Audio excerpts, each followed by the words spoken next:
تقييم تشكيلات المتابعين، وده بعد طلبات كثيرة منكم ان نعمل فيديو تقييم التشكيلات. اعمل لايك ومتابعة ويلا بينا على الفيديو. 7/10 تقريبا، لسه بادئ الحساب جديد، معاه جارسيا، معاه خولت مش مجانيين، يعني لاعيبة حلوة اهي تقدر تطور في الحساب، ومعاك لويس دياز، معاك رونالدينيو، معاك لاعيبة كمان يعتبر حلوة.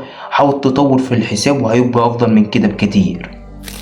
6/10، الميزة الوحيدة في الحساب اللي انت معاك بيكن باور، الباقي بقى انت خارب الدنيا خالص بلاعب ب2 قلوب الدفاع، لاعبها ارتكاز معرفش ازاي، يعني الدفاع هيبقى مط معاك. لاعب كايسيدو ظهير، كايسيدو اصلا DMF بيلعب مش بيلعب ظهير، فيعني معرفش انت عامل ايه في خط الدفاع معاك هيبقى ملط خالص. فحاول تطور في الحساب وتجيب لاعيبة حلوة يعني. 8/10، معاك كوبارسي مش مجاني، معاك بدري مش مجاني، معاك بره في الدكة أردا جولر مش مجاني، معاك اللاعب الأمريكي ده مش مجاني.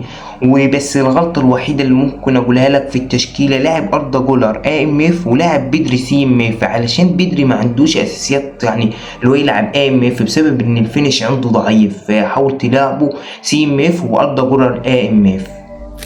7/10، معاك ديل بيرو مش مجاني، معاك بيليه مش مجاني، معاك لاعيبة يعتبر حلوة، بس حاول تظبط التشكيلة، يعني مثلا بمكانه ما ينزلش اللي المفروض ينزل مكانه فان ديفين، النسخة دي حلوة وسريعة ويعني طاقته حلوة قوي، فنزل فان ديفين مكان بيكن باور.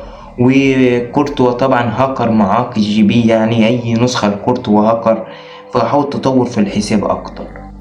8.5/10، الخطة حلوة قوي، بس ممكن تحط جوارديولا DMF مكان هندرسون، ده التعديل الوحيد اللي ممكن اعدله في الخطة.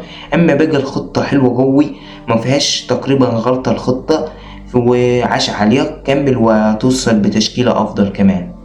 وكده الفيديو يبقى خلص. لو عجبك الفيديو اعمل لايك ومتابعة. سلام.